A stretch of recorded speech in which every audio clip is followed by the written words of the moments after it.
सही तो है, कैप्स लॉक नहीं हो रहा है ना। होम पेज को टारगेट कर लेंगे। बाकी अगर आपके पास वर्क रहता है तो आपको इंडिविजुअल पेजेस की भी निकालनी पड़ती है।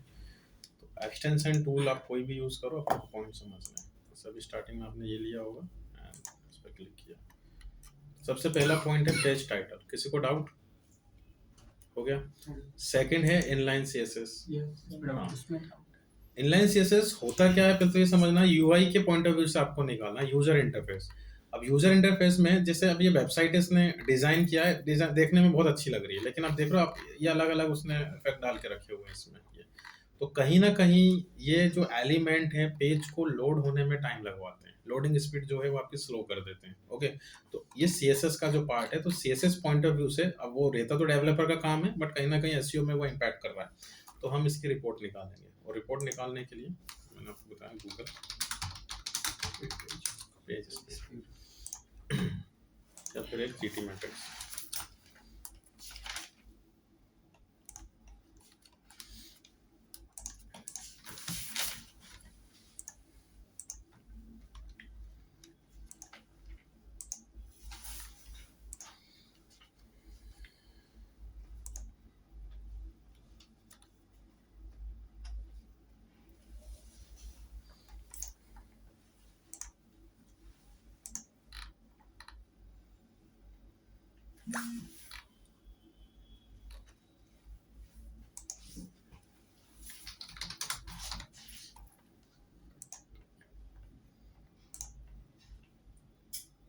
इसका फिर एक्सटेंशन लगाना पड़ेगा।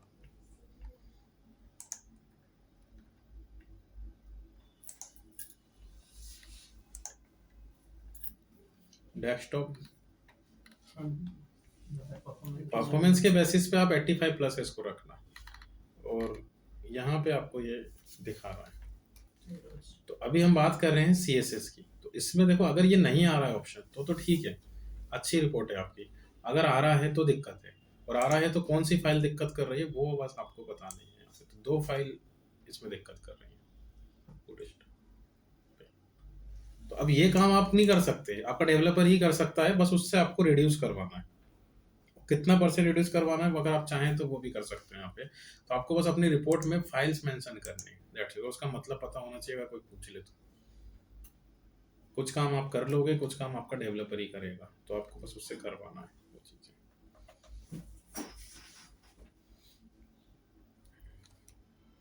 ये अभी मैंने बताया नहीं आपको। 4th पॉइंट क्लियर हो गया। बस यही देखना है कि गूगल पे है या नहीं है, तो यूआरएल वाइज देख लो।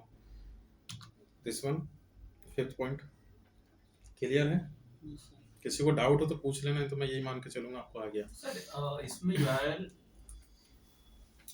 एसईओ फ्रेंडली है या नहीं है, वो कैसे पहले आपको ये चेक करना है कि हमें यूआरएल हम मान किसको रहे हैं, होम पेज को मान रहे हैं या फिर अंदर के सब पेजेस को। अगर होम पेज को मान रहे हो तो होम पेज में ज्यादा पॉसिबिलिटी होती नहीं है यूआरएल में।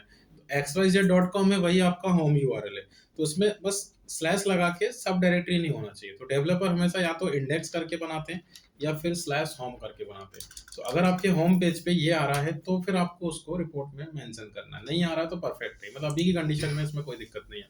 ओके, और अगर लेकिन ये अंदर का कोई पेज होता तो फिर आपका जो यूआरएल है उसका लेंथ 70 से ज्यादा नहीं होना चाहिए, क्योंकि होम यूआरएल का तो कोई लेंथ होता नहीं है, अंदर के पेजेस का हो, और उसमें कोई स्पेशल कैरेक्टर्स ना हो, @ हैशटैग और काइंड ऑफ, सिर्फ स्लैश और डैश को छोड़कर।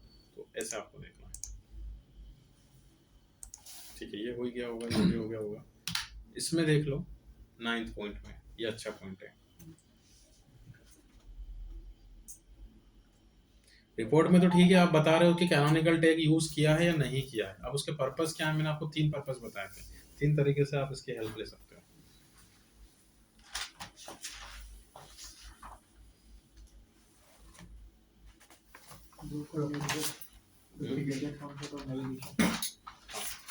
कैनोनिकल टैग होना चाहिए वेबसाइट में। अब पर्पसली आपको देखना है, जैसे सपोज अगर आपका कोई 404 यूआरएल है, डेड हो गया है कंटेंट, और आपको उसको सर्च इंजन से 404 एरर नहीं आना चाहिए, उसके लिए यूज करना है, तो हम कैनोनिकल यूज करेंगे।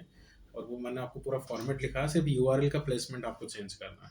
तो आप सभी पे लगाते ना और होम पेज का यूआरएल देते हैं, तो वो होम पेज पे उसको रिडायरेक्ट करेगा।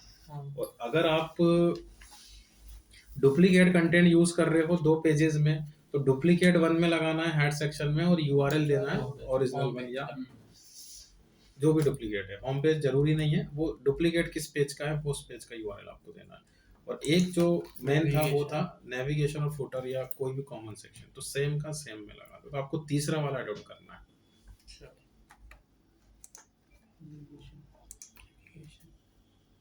देखो अब इसमें बताना है आपको कि H1 है या नहीं, एक से ज्यादा नहीं होना है, और कीवर्ड की फॉर्म में होना है। अब जैसे यहाँ आपने लिखा है डुप्लीकेट, डुप्लीकेट क्या है ये? मतलब H1 2 बार यूज किया हुआ है इसमें। अच्छा, मैंने वहाँ पे डुप्लीकेट लिख दिया, पूरा वो मेंशन नहीं किया कि वो 2 बार यूज किया हुआ है। और H1 की वैल्यू भी देनी है आपको। H1 होना है लेकिन कीवर्ड की फॉर्म में भी तो होना चाहिए, तो वो भी आपको देखना है और उसके अकॉर्डिंग लिखना है यहाँ पे। वैल्यू वाला कितने कैरेक्टर था वो भी देना है। हाँ, जैसे आपका H1 तो है, एक है, तो वो ठीक है, लेकिन कीवर्ड की फॉर्म में नहीं है, तो मैंने बोल दिया वहाँ पे H1 is available but not in keyword form. Report कैसा कोई स्पेसिफिक, आप अपनी लैंग्वेज में कुछ भी लिख सकते हो, बस सामने वाले को समझ में आ जाए। ये तो आप पढ़ ही चुके हो। सर मैंने जैसे S2 पे वीक लिखा है, तो यहाँ पर जो उन्होंने S2 लिया वो कीवर्ड फॉर्म में नहीं लिया हुआ है। हाँ तो ठीक है ना, सही दिया है आपने। एवरेज भी दे सकते हो आप, लिया है बट कीवर्ड की फॉर्म में नहीं लिया, तो ये तो आप ही देखो आप रिमार्क क्या देते हो, बस मतलब मैं सिखा रहा हूँ उसके, रिमार्क आपकी चॉइस है। बट भाई जैसे से किसी से वर्क लेना है तो बिगाड़ नहीं है रिपोर्ट स्टार्टिंग में, तो जितना हो सके उतना बिगाड़ो। इमेज ऑल टेस्ट, इसमें इमेज में कीवर्ड यूज किया है नहीं किया, तो आप ऐसे ही देख लो राइट क्लिक करके किसी भी इमेज पे, ऐसे भी देख सकते हो आप। देखो जैसे इसने लगाए क्या कीवर्ड, दिख रहे हैं कहीं? नहीं दिख रहा है, नहीं लगाया, नहीं लगाया। ये क्लियर है 14? टोकन लिंक से करेंगे कैसे वो थोड़ा सा। ब्रोकन लिंक होता क्या है? अभी बताया मैंने, एक पेज था आपका, मूड हुआ आपने डिलीट कर दिया, और वो सर्च इंजन पे है, तो अब कैनोनिकल आपका ब्रोकन लिंक एंड नहीं करता है, कैनोनिकल आपके ब्रोकन लिंक का जो एरर आता है 404 उसको रोकता है, क्योंकि वो आपको कहाँ रिडायरेक्ट करेगा, इस पे क्या नाम से, होम पेज पे। बट इशू स्टिल आपका अभी भी रहेगा कि वो आपका बाउंस और ये सब होते हैं ना, वो कम हो जाते हैं, एवरेज टाइम स्पेंड वगैरह। तो आप उसको परमानेंटली हटाना चाहते हो यहाँ से, तो अगर गूगल के भरोसे हो तो अप टू 45 डेज में वो हटाएगा। तो सिंपल सा है, आप अपना वेब मास्टर यूज करो। अच्छा, रिमूव वाला जो रिमूव वाला और यहाँ पे रिमूव का ऑप्शन है, यहाँ से हटेगा वो। लेकिन ये तभी होगा जब क्लाइंट आपके पास आ जाएगा, क्योंकि वेब मास्टर का एक्सेस नहीं मिलेगा आपको। अभी तो हम आगे आगे की रिपोर्ट बना रहे हैं पूरी, ओके। बट मैंने इसमें ब्रोकन भी आपको 2 टाइप्स बताए थे, एक तो इंटरनल ब्रोकन लिंक और एक एक्सटर्नल। एक्सटर्नल ब्रोकन लिंक नहीं हटा सकते आप, क्योंकि आपने अगर किसी वेबसाइट पे जाके, इसका भी मैंने आपको एक एग्जांपल दिया, आपने किसी वेबसाइट के पेज पे अपनी यूआरएल को हाइपर लिंक किया और अगर उसने वो पेज डिलीट कर दिया, तो आपका ये एक्सटर्नल ब्रोकन लिंक में जाएगा। अब उसके पेज को हम अपने वेब मास्टर से थोड़ी रिमूव कर सकते हैं, वो तो उसका उसके कंट्रोल से चल रहा है, तो इसका कोई सोल्यूशन नहीं है। वो 404 वाली एरर वाली जो लिंक है वो आपको अपने को कंट्रोल उससे मिलेगी, वेब मास्टर से। हाँ, वेब मास्टर से। अब यूआरएल फाइंड करनी है कि कितने पेज आपके ब्रोकन में जा चुके हैं, तो अगर आपके पास देखो वेब मास्टर का एक्सेस है तो इससे बेटर टूल तो कुछ है ही नहीं ऑडिटिंग करने के लिए। तो आप पेजेस में जाना फ्यूचर में, और यहाँ पे आपको दिखाता है स्टेटस, तो इंडेक्स और नॉट इंडेक्स, तो आप नॉट इंडेक्स में गए और यहाँ आपको दिखा देगा 404 नोट फाउंड 40, कितने 10 पेजेस, तो इन 10 पेज को उठा के नो वहाँ से हटा दो, ये सब 404 में जा चुके हैं। और अभी आपके पास एक्सेस नहीं है तो फिर आप स्मॉल एसईओ टूल्स या किसी भी टूल पे जाना, ब्रोकन लिंक चेक कर करके मिल जाएगा आपको, तो उससे फाइंड कर लेना। ये आप इससे भी तो देख सकते हो, ये एक्सटेंशन है, डायरेक्ट दे देता है ये, तो आपको इसमें गए चेक ब्रोकन लिंक्स, तो इसमें जो 404 में पेजेस आएंगे, इसमें जितनी वैल्यू आएगी वो पेज डेड हो चुके हैं। जैसे अभी यहाँ पे वैलिड लिंक्स बताएगा, फिर यहाँ पे जो वैल्यू आएगी आप यूआरएल भी बता देगा लास्ट में कौन कौन सी यूआरएल है। और अगर आप इससे कर रहे हो तो यहाँ पे बहुत सारे टूल बने छोटे छोटे, फाइंड करना, लोकल ये देख लेना कहीं से।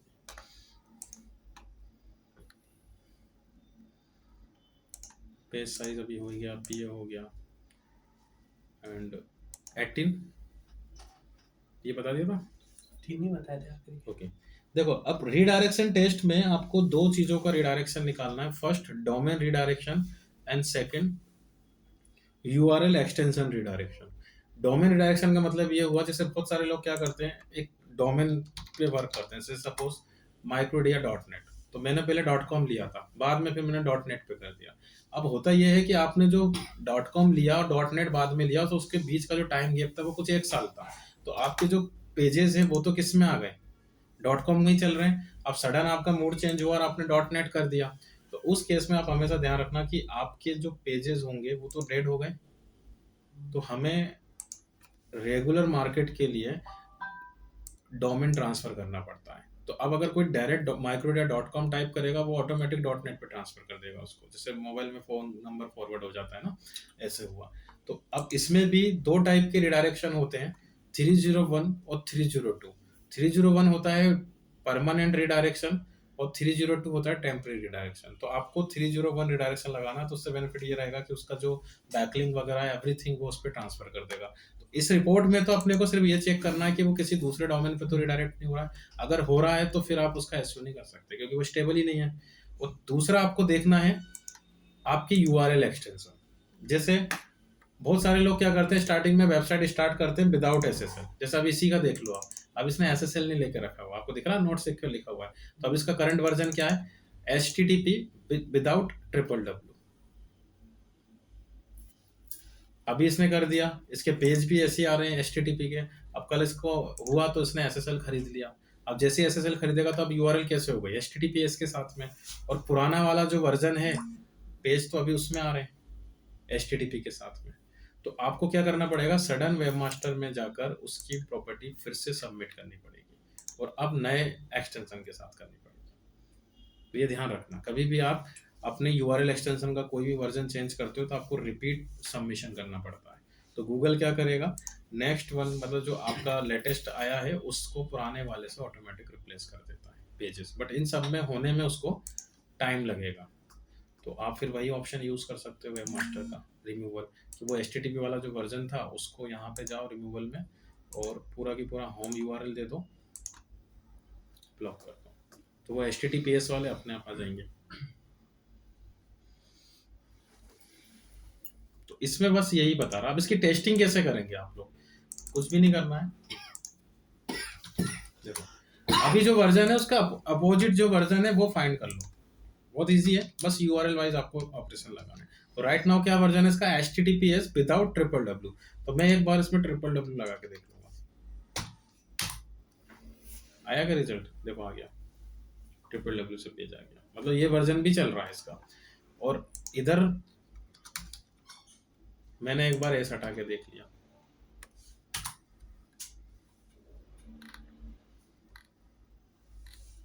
नहीं, तो ऐसे आपको चेक करना, एस हटाने नहीं तो वो डुप्लीकेसी में आ जाएगा ना, फिर दोनों ही वर्जन पे एक जैसा कंटेंट चल रहा है। तो या तो फिर वो कैनोनिकल आपकी हेल्प करेगा, अदरवाइज आपको वेबमास्टर से रिमूव करना है उसको।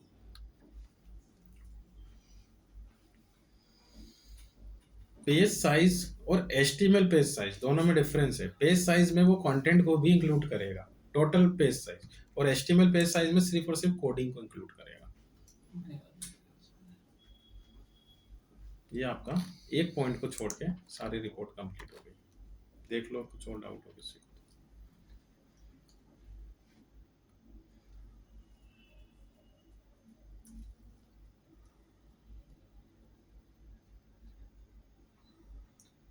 सर वहाँ पे जब मैं चेक कर रहा था ना, तो जो मेटा डिस्क्रिप्शन है वो 162 अराउंड 300 बता रहा था वर्ड्स।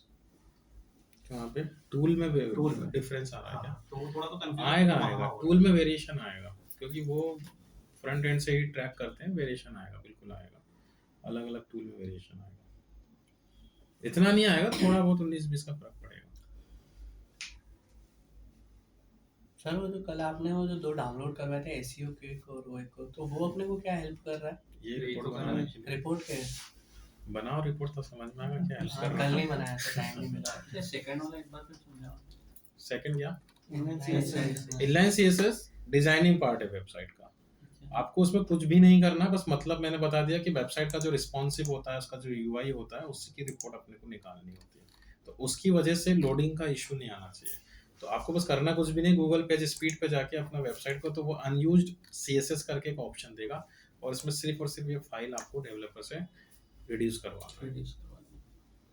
और वेबसाइट जैसे किसी डेवलपर से आप बनवाओ ना, कभी किसी क्लाइंट के लिए या अपने बिजनेस के लिए काम करें, तो उनको ये टूल पकड़ा देना और बोल देना कि 90+ नहीं किया तब तक पेमेंट नहीं होगा, आगे की टेंशन ही खत्म। अब वो तो क्या है, वो उनको थोड़ी समझ में आती है सब चीजें, उनको क्या करना है एसईओ से, वो आपकी प्रॉब्लम है, आप देखते रहना बाद में, तो वो तो बना के निकल लेते हैं। ये मोबाइल वर्जन पे तो क्या पूरा प्रॉपर तरीके से करना पड़ता है। अब आपकी प्लानिंग अगर अच्छी होती है तो चीजें अपने आप बनती हैं। अब जैसे देखो, अभी हम लोग काम कर रहे हैं, हर एक पेज को इंडिविजुअली मैं खुद से ट्रैक कर रहा हूँ, खुद से उसका रिस्पॉन्सिव एवरीथिंग मैनेज कर रहा हूँ। तो अब इसकी स्कोर देखिए आप।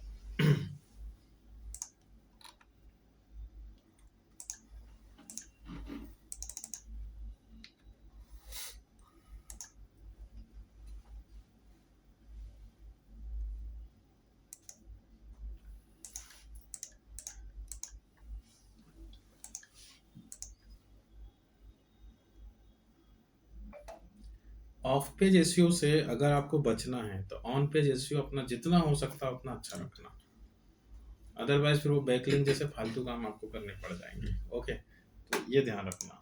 लॉजिकली वेटेज ऑन पेज का ज़्यादा होता है, और वो जो काम होते हैं ऑफ पेज वाले वो बड़े बोरिंग से होते हैं।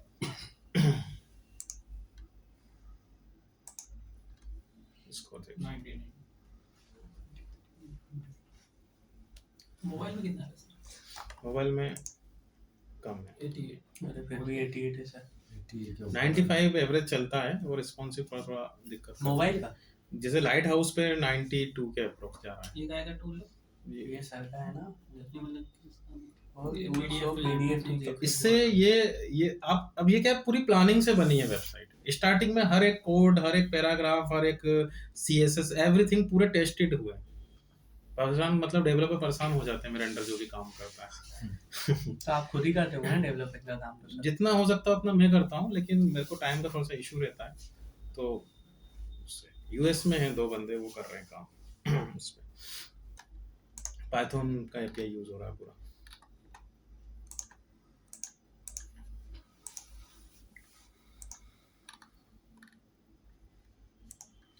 ओके चलिए, अब ये समझते हैं हम robots.txt। तो हेडिंग डालिए robots.txt।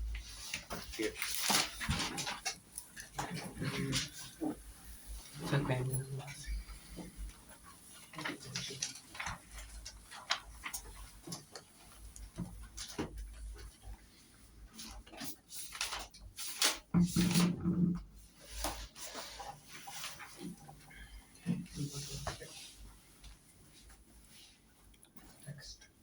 मैंने आपको साइड मैप पढ़ाया था, पहले साइड मैप का कॉन्सेप्ट आपको क्लियर होना चाहिए। क्या था पर्पस?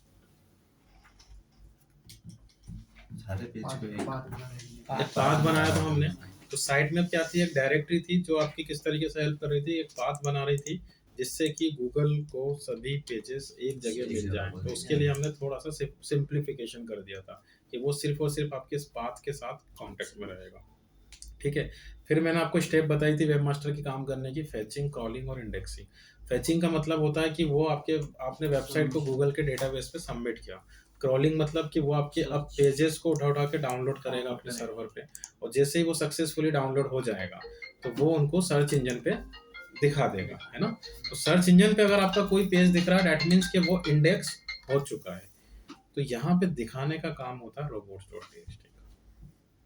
साइट मैप का काम दिखाने का नहीं होता है। साइट मैप सिर्फ उसका कंटेंट को क्रॉल करवाता है, मतलब डाउनलोड करता है, फिर उस डाउनलोडेड को उठा के एससीआरपी पे रिफ्लेक्ट करवाने का काम होता है robots.txt का। विच मीन्स कि ये साइट मैप पे डिपेंड होता है और साइट मैप इस पे डिपेंड होती है, दोनों एक दूसरे पे डिपेंड होती है। तो इसको अगर हम डिफाइन करें किसी को, तो लिखो robots.txt is a kind of directory which is used to reflect our web pages on Google SER।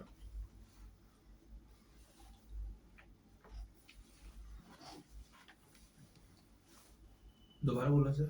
robots.txt is a kind of directory which reflect our web pages on Google's SCRP.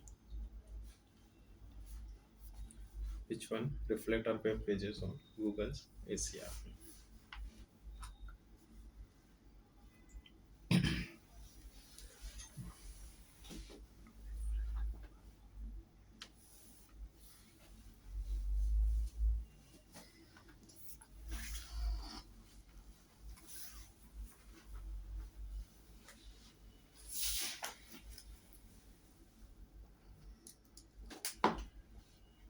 तो अब अगर आपको उसको check करना है, जैसे उसको हम sitemaps.xml से चेक कर रहे हैं, तो इसका तो एक स्टैंडर्ड कोड ही चलता है। होम यूआरएल के बाद स्लैश लगाओगे, लिखोगे robots.txt, किसी भी वेबसाइट का आप चेक कर सकते हो। लिख लो फॉर्मेट xyz.com/robots.txt।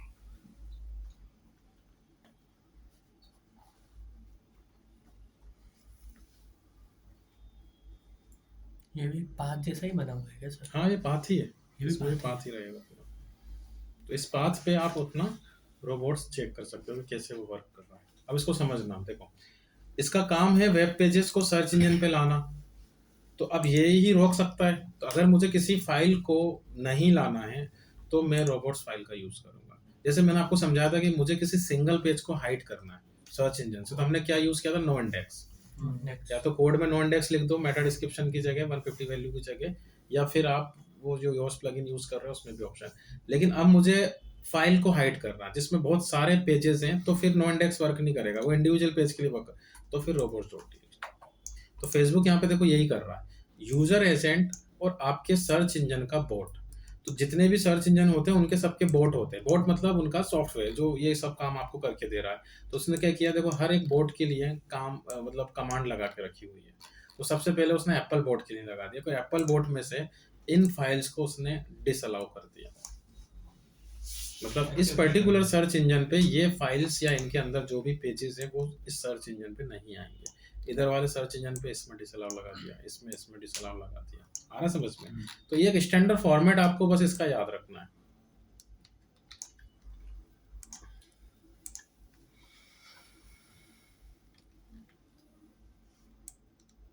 मैं इसको गूगल कर देता हूँ।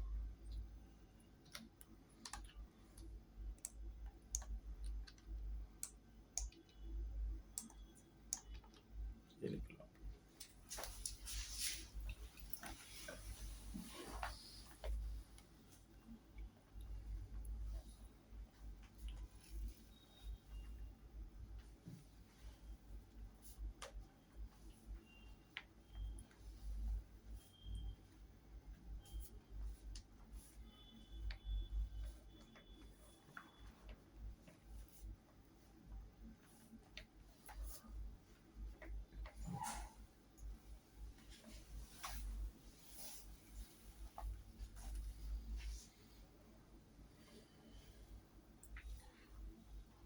देखो मिनिमम इतना तो होना ही चाहिए किसी भी वेबसाइट में।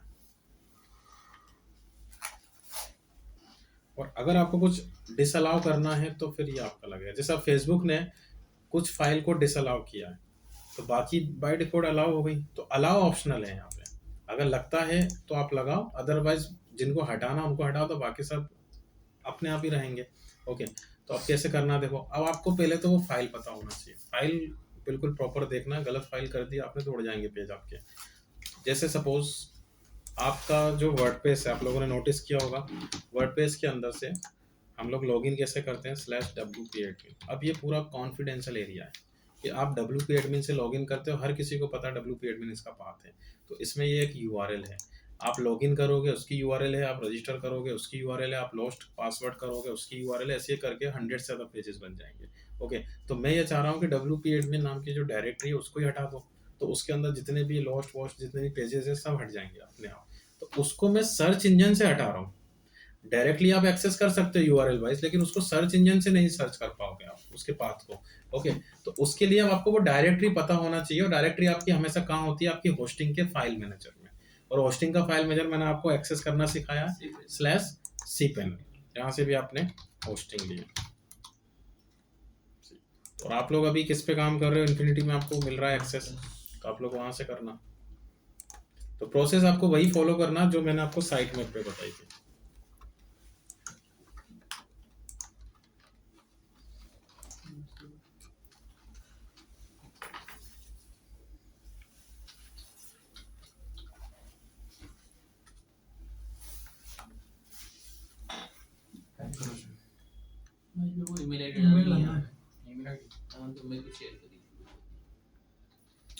कौन कौन सी फाइल डिसअलाउ करते थे, सही वाली, इसके अलावा भी और पर्पस ही डिपेंड, मैं अभी बताऊंगा।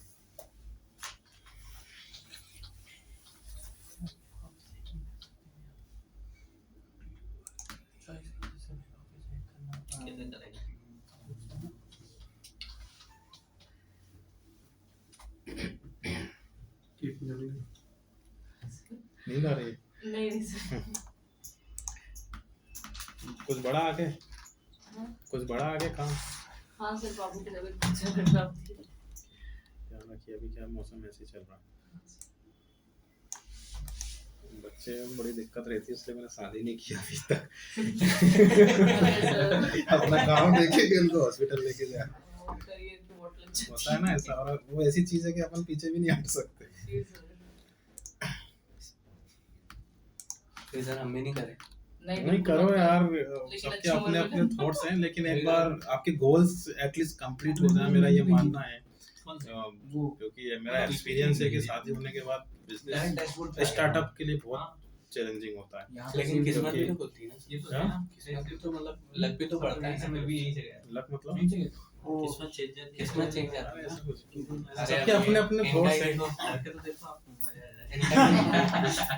किस्मत चेंज हो गई पूरी एकदम कारवार के सब बिक गए। सर मैंने क्या तो सर? सुना था आपकी अभी शादी हो गई है। हाँ सर, उस दिन मैंने भी यही सुना था, सच्ची में। मैंने ये पता नहीं कौन वायरल कर रहा है, बताया और हो गई है। कौन वायरल कर रहा है, मुझे खुद बट को नहीं मैंने पता। कांग्रेचुलेशन इसलिए विश नहीं किया क्योंकि ऑफिशियल आपने अनाउंसमेंट नहीं किया था, इसलिए मुझे लगा था ये फॉल्स मैं डेस्टिनेशन वेडिंग करने वाला में से लगा हूं आपको। लड़की के लिए बोलते रहते सर उस दिन वैसे। पता नहीं दूसरे के लिए बोला कौन फैला रहा है या अफवाह, मुझे हर देश में बोला जा रहा है। वो दूसरी के लिए बोला सर ने, ढूंढने आकर रानी की तरह रखूंगा। देखो, फाइल मैनेजर या कंट्रोल पैनल, अभी जैसे सी पैनल से जब आप आओगे तो आप इस पेज पे आओगे। पहले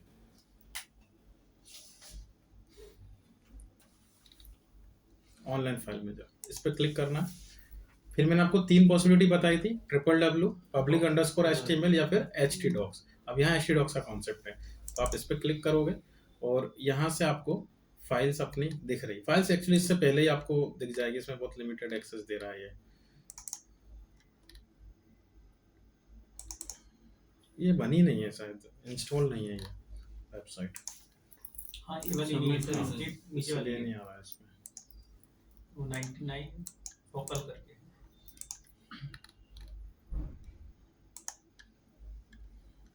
ये बनी है। ये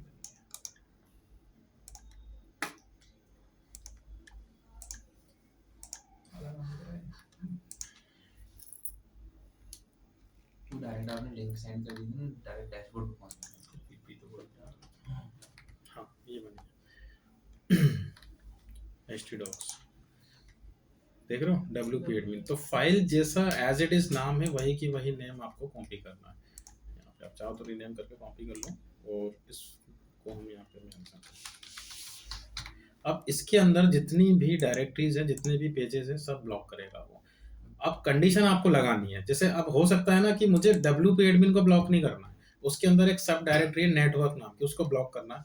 तो आप लोग फिर क्या करना, स्लैश लगाना है यहाँ पे और उसकी सब डायरेक्टरी को लिखना।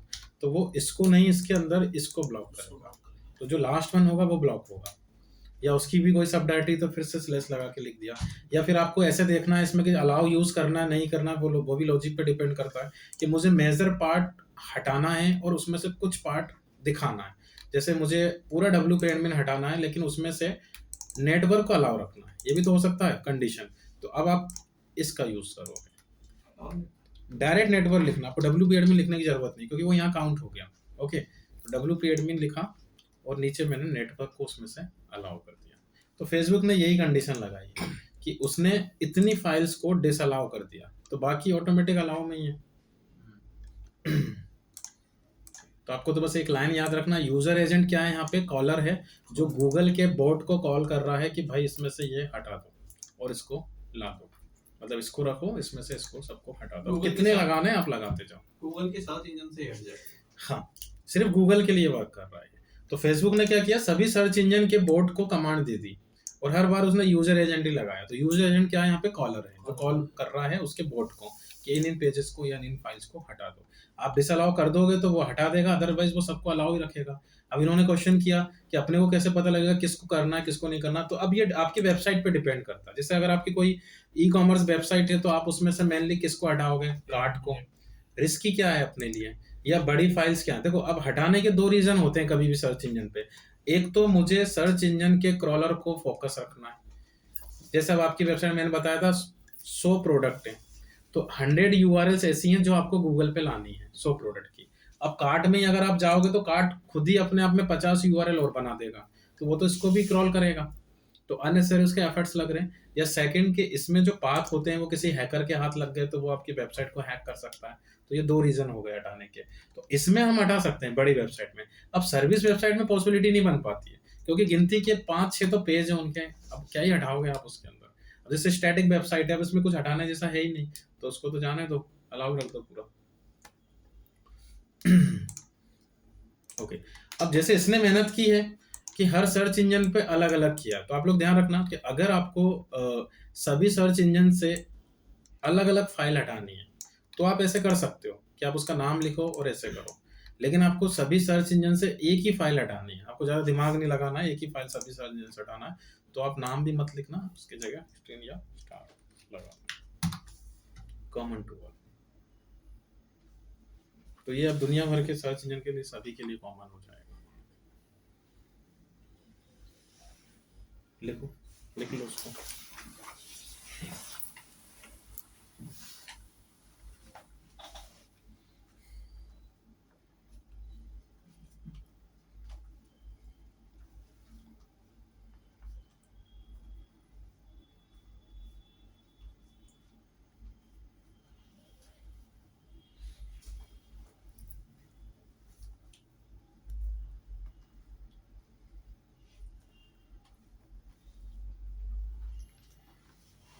बाकी वाली चीज तो डिसअलाउ करनी है ना, जो मतलब अपनी मेन डायरेक्टरी जिसमें पासवर्ड और सब, हाँ, वो तो सभी वेबसाइट में सिखा सकते हैं। थोड़ा सा केयरफुली करना पड़ेगा ये ऑप्शन आपको।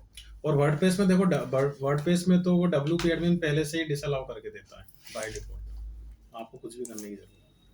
तो वो लोग तो पहले ही ये मानकर चल रहे हैं कि आपसे नहीं होगा, तो वो खुद ही करके दे देते हैं।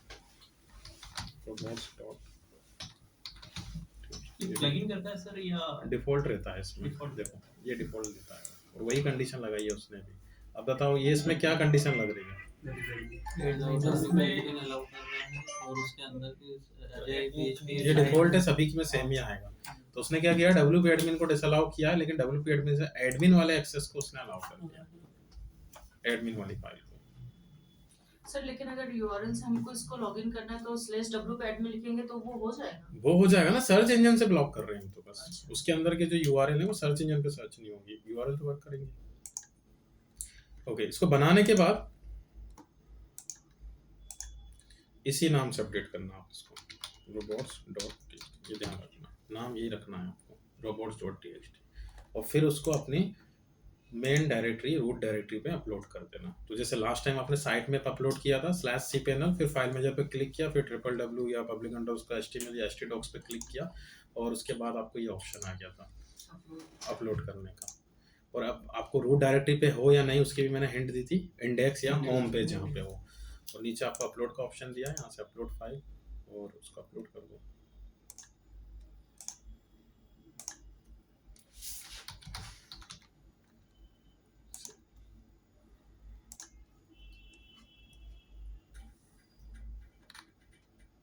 आ गया। अब क्रॉस चेक कर लेना उसका जो यूआरएल है,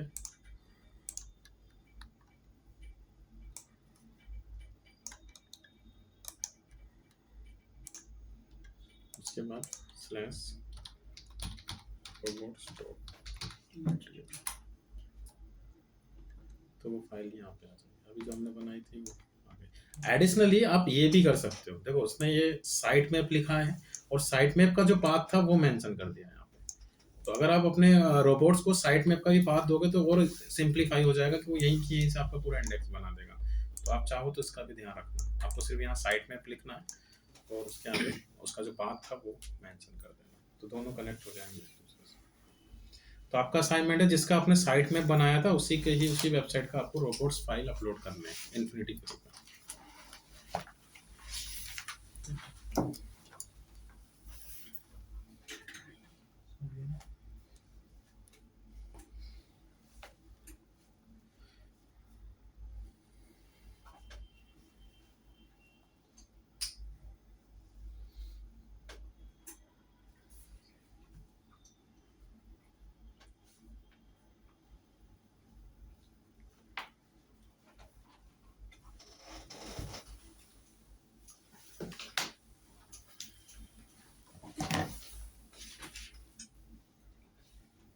चलिए नेक्स्ट लिख। क्वेश्चन है हम्म, सपोज जो आपने लास्ट टाइम बताया था कि यूआरएल के बाद में अगर होम लिखा हुआ आ रहा है हम्म। तो वो डुप्लीकेट पेज बन रहा है, डुप्लीकेट डाटा बन रहा है, तो हम क्या यहाँ से उसको होम को हटा सकते हैं सेव नाम से, ताकि वो तो नो इंडेक्स से भी हट जाएगा। नो इंडेक्स से भी हट जाएगा, रिमूवल वाले पार्ट। उससे भी हट जाएगा। उसके लिए आपको ये ऑपरेशन, अच्छा इसमें एक चीज़ और ध्यान रखना कि जैसे अभी तो आपने अपलोड कर दिया, अब बार बार आपको नोट फाइल यूज़ नहीं करना है। नेक्स्ट टाइम आपका अपलोड तो हो ही गया ना यहाँ पे फाइल, तो यहीं से मैनेज कर लेना उसको। जैसे ये एडिट कोड आ जाएगा, यहीं से इसको एडिट करके और अपडेट कर देना। तो वो जो आप बोल रहे हो स्लैश इंडेक्स या होम, उसके लिए और उसको देखो हाइड करने का रीज़न नहीं है, वो आपको हटाने में ज़्यादा फायदा है। हाइड भी कर सकते हो, हाइड का कोई इशू हाइड नहीं, मैंने बोला कि यहाँ से जैसे अपलोड किया उसको वैसे रिमूव भी कर सकते हैं फाइल, अगर रिमूव भी कर देंगे तो वहाँ से भी वो हट जाएगा। हाँ, रिमूव कर दो या वेबमास्टर से ब्लॉक कर दो, सबसे बढ़िया। बट अगर उसने कुछ आगे के सब पेजेस बनाए होंगे तो वो इशू कर सकते हैं। जैसे उसने अगर अंदर के जो पेजेस है वो भी स्लैश इंडेक्स और स्लैश पेज बन गए होना, तो फिर कब तक हटाओगे आप?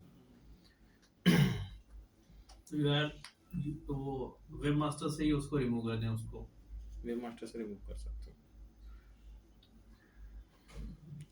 अगर डेवलपर नहीं है तो फिर वो लगा सकते हो आप कुछ चीज़। डेवलपर है तो फिर उसका फायदा उठाओ, रिमूव भी करवा दो उसको। Of page audit report,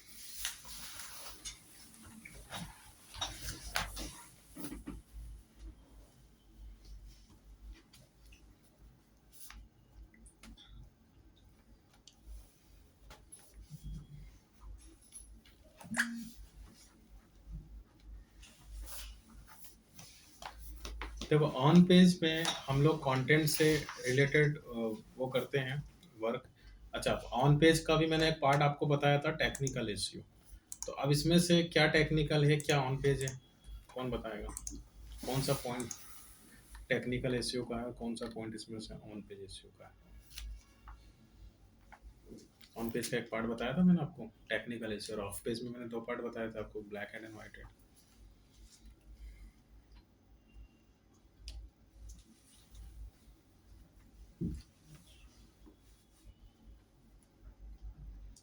algorithm और कोडिंग से रिलेटेड जो भी वर्क होगा वो हमेशा टेक्निकल इश्यू में आएगा, जो पहले ध्यान रखना, ठीक है। और कंटेंट और कीवर्ड से रिलेटेड जो भी वर्क होगा वो इस ऑन पेज इश्यू में आएगा। जैसे CSS, ये टेक्निकल इश्यू है, तो ये भी ऑन पेज का ही पार्ट, लेकिन इसको हमने टेक्निकल इश्यू में रख दिया।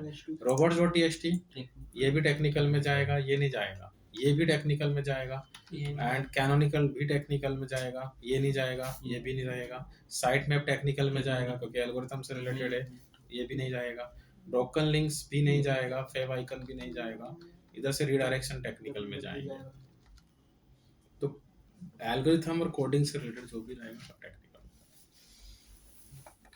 तो ऑफ पेज में हम क्या नया निकालेंगे? ऑफ पेज में वेबसाइट की वैल्यूएशन की जाती है। वैल्यूएशन मींस कि उसका ट्रैफिक कितना है, कितना टाइम स्पेंड कर रहा है, उसका ट्रैफिक कहाँ से आ रहा है, उसका DA कितना है, PA कितना है, बैकलिंक्स कितनी है, एवरीथिंग। तो उसके मैंने आपको दो टूल लिखवाए थे, दिस वन। सर एक बार जगह अगर वेबसाइट बन जाती है तो जो ऑन पेज मतलब जो ऑन पेज हम काम करते हैं वो नहीं सही किया जा सकता है क्या? कर सकते हो ना, URL को छोड़ के आप कुछ भी एडिट कर लो, बस URL मत करना एक बार अगर गूगल पे आ गई, क्योंकि फिर वही बात आएगी 404 में चली जाएगी। कुछ भी कभी भी एडिट कर दो आप।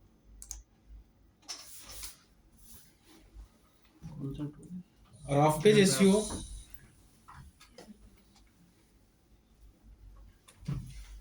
नई वेबसाइट का नहीं हो पाता है, क्योंकि नई वेबसाइट का कोई ट्रैफिक तो होगा नहीं और उसका कोई बैकलिंक भी नहीं होगा, तो कहीं ना कहीं वो फिर आपको नॉट अवेलेबल करना पड़ता है। तो अभी प्रैक्टिस पर्पस के लिए आप कोई पॉपुलर वेबसाइट लेना, और इसमें सिर्फ और सिर्फ होम यूआरएल ही यूज़ की जाती है। जैसे मैं जैसे इसका ले लेता हूँ मैं, इस टूल का स्मॉल एसेट, तो इसकी ऑडिटिंग निकालते हैं अपन।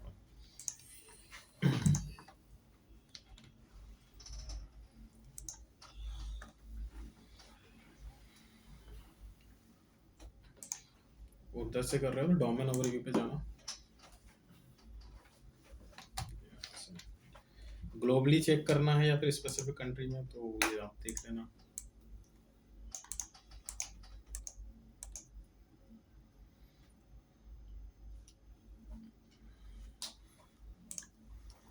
देखो ग्लोबल रैंक कितनी है उसकी पूरे वर्ल्ड में, जितनी कम होगी उतनी अच्छी होगी। तो गूगल की जैसे 1 है। कंट्री रैंक कितनी है, जिस कंट्री से आप रिपोर्ट निकाल रहे हो या जिस कंट्री में वो प्राइमरी बिजनेस दे रहा है सबसे ज़्यादा। ओके, कंट्री कैटेगरी रैंक कितनी है, जिस फील्ड में वो काम कर रहा है उसमें उसकी रैंक कितनी है। तो ये सब ये टूल ही डिसाइड करते हैं, हमारे हाथ में नहीं है कुछ भी। एवरेज ड्यूरेशन कितना है, ऑन एन एवरेज उसकी वेबसाइट को इतना टाइम दिया जा रहा है, 3 मिनट 1 सेकंड का। तो आप लोग अभी काम करो ना, तो आप अपने टाइम के साथ इन दूसरे जो टॉप 10 वाले जो आते हैं आपके, उनका टाइम देखना है आपको। अगर वहाँ पे एवरेज टाइम, मैंने आपको बताया था एवरेज टाइम ऑन वेबसाइट, तो एवरेज टाइम अगर यहाँ 5 मिनट चल रहा है सभी की रिपोर्ट पे और आपका 2 मिनट चल रहा है, तो आपको कहाँ तक लेकर जाना पड़ेगा, 5 मिनट तक। पेजेस पर विजिट रेशो बता दिया, बाउंस रेट, टोटल विजिट्स इतनी है इसकी वेबसाइट पे। और इधर से ये आपके कॉम्पिटिटर्स हो गए, डिवाइस ओवरलैप जिसको हम बोलते हैं, कि जिस डिवाइस से कस्टमर आपकी वेबसाइट पे आ रहा है उसी डिवाइस से इनकी वेबसाइट पे भी जा रहा है ना। तो ये आपके कहीं ना कहीं कॉम्पिटिटर हो सकते हैं। इधर से आपका मंथ वाइज बता रहा है and country wise top 5 countries, जैसे इंडिया से सबसे ज़्यादा ट्रैफिक है इसका। उसके बाद ये आपके एज ग्रुप वगैरह बता दिए उसने, और कंटेंट आपका कहाँ से मैच कर रहा है थोड़ा थोड़ा वो बता रहा है वो। और इधर से आपका ट्रैफिक सोर्स बता दिया। इसका ऑलमोस्ट सर्च इंजन से आ रहा है 70% ट्रैफिक, ऑर्गेनिक है। पेड मार्केटिंग से ओनली 83%। ठीक है, आपको कितने पॉइंट्स का निकालना है वही रिपोर्ट एक बार फिर से ओपन कीजिएगा।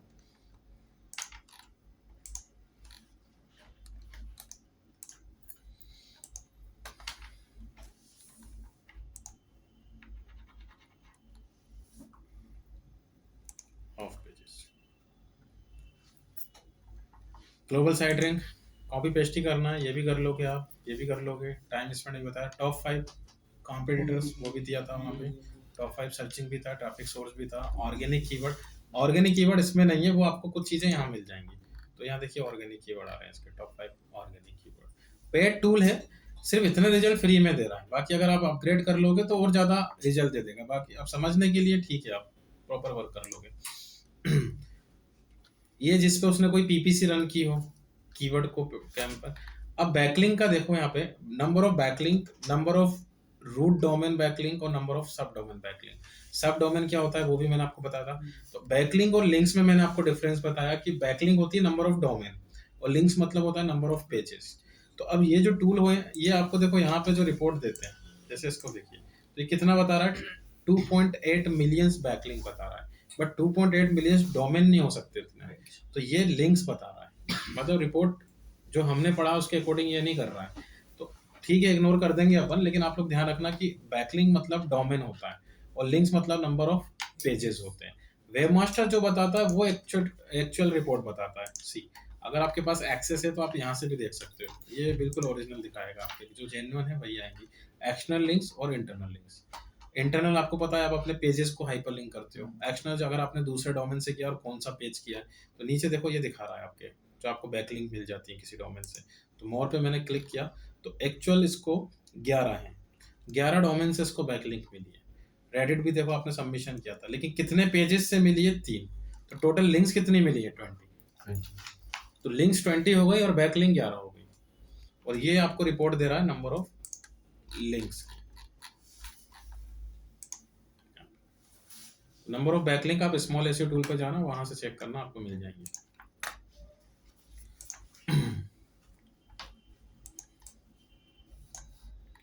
अब रूट डोमेन बैकलिंक्स और ये दोनों में सेम ही वैल्यू आएगी। कुछ टूल में रूट के नाम से आता है, कुछ में इसके नाम से, इसलिए मैंने यहाँ मेंशन किया। नंबर ऑफ लिंक्स बता ही दिया। एलेक्सा पहले वो अमेज़न का जो टूल था वो रैंक देता था, अभी शट डाउन हो गया, तो ये कॉलम ही हटा देना आप लोग। PRDA ये सब मैंने आपको बता ही दिया। मोज ये भी टूल है, ये भी रैंक देता है। बाउंस रेट और इजी टू रैंक कीवर्ड ये आप कर ही लोगे। तो आपको बना के लाना है, पहले तो ऑन पेज का ले लो फिर से बनाना है, इसका बनाना है आपको होम पेज का, और इसके अंदर एक पेज है MBBS इन रसिया, तो रिपोर्ट बनाने हैं।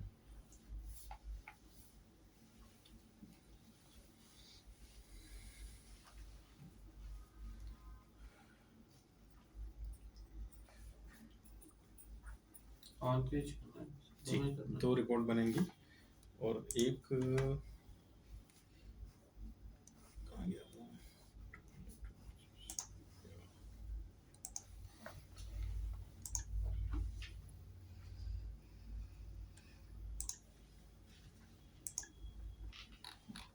This one, इसका भी ऑन पेज करना है, होम पेज।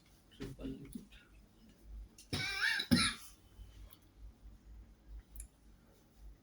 ठीक है, रफ असाइनमेंट है 3 ऑन पेज, और ऑफ पेज आपको निकालना है इस टूल का, moz.com का ही आपको ऑफ पेज ऑडिट निकालना है। ऑफ पेज निकाला।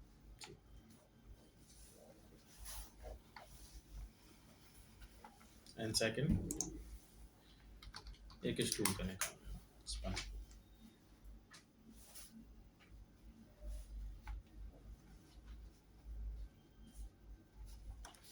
थर्ड एक इसका निकालना।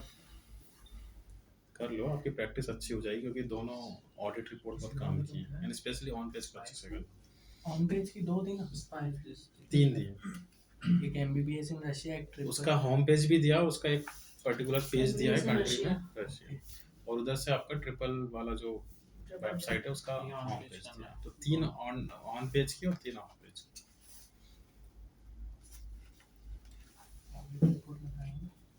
रिपोर्ट बनानी है ना इनकी।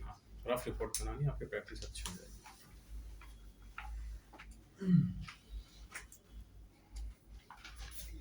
टूल है। तो कल मैं आपको एक लाइव प्रोजेक्ट हैंड ओवर करूंगा, कुछ 3 से 4 प्रोजेक्ट रहेंगे एसईओ के, तो लेवल अप करते जाएंगे। तो एसईओ में सबसे बेसिक काम होता है कंटेंट राइटिंग का, और सबसे हाई डिमांड भी वही होता है, ध्यान रखना कंटेंट ही मेन होगा। तो हम पहले कंटेंट राइटिंग मतलब आर्टिकल राइटिंग या ब्लॉग राइटिंग पे काम करेंगे। अब किस टॉपिक पे करेंगे, सबसे पहली स्टेप क्या होती है, मैंने बताया था आपको, कोई भी वर्क आता है प्रोडक्ट रिसर्च। तो मैं आपको जो वर्क दूंगा वो आगे चल के आपका टॉपिक भी बनेगा एफिलिएट मार्केटिंग। तो आपको रिसर्च करके आना एफिलिएट मार्केटिंग क्या होती है और कैसे वर्क करती है। एंड एफिलिएट मार्केटिंग में मेजर 4 सेगमेंट चलते हैं, कूपन्स, डील्स, प्रोमो कोड और रिव्यूज।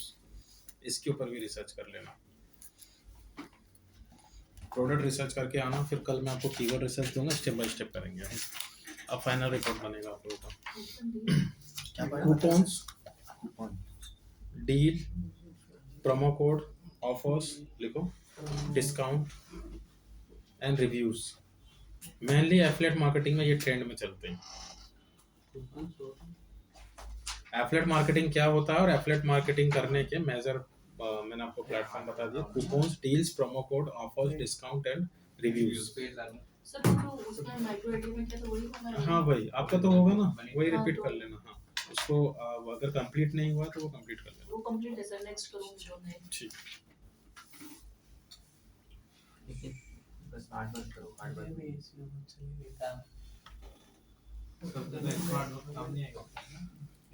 एंड 2 वेबसाइट मैं बता रहा हूँ आपको, एक तो ग्रवन, ये टॉप लेवल के एफिलिएटर है इंडिया के, ये डिस्काउंट देता है ना। हाँ, और एक कूपन दुनिया। इनका बिजनेस मॉडल समझ के आइएगा, इनको अर्निंग कैसे हो रही है। रेवेन्यू कैसे बन रहा है इनका, या फिर वेबसाइट वर्क कैसे कर रही है, क्योंकि इस टाइप का आपको वेबसाइट सर इनको तो यूजर्स आते होंगे तो ही अर्निंग एडसेंस चलता होगा ना इनका तो। वो आपको समझ के आना है, वो Equal affiliate website marketing access का कॉन्सेप्ट है पूरा। ग्रोबो में तो ही लिखा है पूरा डिस्काउंट बस। ये टॉप लेवल के इंडिया में एक और है कौन सा था ग्रोबो जो है कूपन। कुछ तो नहीं है कूपन सुनिए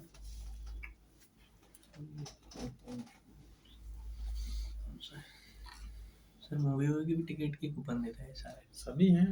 आप इसका पूरा अच्छे से रिसर्च करोगे तो पूरा कॉन्सेप्ट इसका समझ के आना कि कैसे वर्क कर रही है, डील्स कैसे वर्क करती है, कैसे एक्टिवेट करते हैं, क्योंकि ये लोग सब अभी ये तो इंडिया टुडे ने एक्वायर कर लिया है ये कूपन दुनिया। ऑलमोस्ट आप ये मान लो 150 से 300 करोड़ का टर्नओवर है इसका साल। छोटे से कॉन्सेप्ट पे वेबसाइट बहुत चल रही है सर आजकल वही चल रहा है छोटे से कॉन्सेप्ट। इंडिया टुडे ने अभी एक्वायर किया, उसका कुछ डील हुई है इसकी। और बनाया किसने, इंडिया का ही क्या? अरे एक स्टूडेंट ने बनाया था, कॉलेज गोइंग स्टूडेंट। उसने बेचा किसी को, उसने बेचा किसी को, उसने बेच दिया इंडिया टुडे। रेड बस भी सर किसी ने बनाया था ना, कॉलेज के स्टूडेंट ने बनाया था ना रेड बस का भी। हाँ जो कॉन्सेप्ट था उसको बस जोमेटो जो आप आज इतना बड़ा फूड चेन देखते हो, ये ब्लॉगिंग से करियर स्टार्ट किया था उसने। मेनली जो ब्लॉगिंग है ना वो बहुत अच्छी चीज़ है। मेरा खुद का करियर भी मैंने ब्लॉगिंग से स्टार्ट किया था, तो ब्लॉगिंग लाइन में सीखने को बहुत कुछ मिलता है। अभी क्या होता है, जैसे अभी आप में से बहुत से लोग हैं जो कंपनीज में जाएंगे, तो कंपनीज में आप बाउंडेड रहोगे कि जो वो दे रहा है बस वही करोगे, और आपको डर भी रहेगा कि भाई अभी एक्सपेरिमेंट करेंगे तो जॉब जाएगी। लेकिन अब ये तो आपका है, कंपटीशन अच्छे लेवल का होता है यहाँ पे, तो बहुत सारी चीजें आप सीख जाते हो। चलिए फिर कल सर एक ये जो थर्ड लास्ट ना कूपन थर्ड लास्ट तीसरे नंबर। उनकी मार्केटिंग भी अच्छी होती है ग्रोबोन और इनकी। तो बड़ा स्टाफ है ग्रेबोन, दिल्ली में है उसका ऑफिस।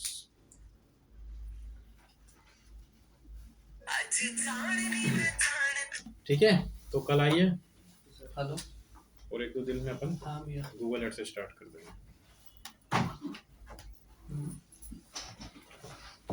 आज का रेवेन्यू क्या है? 70 कम ही है।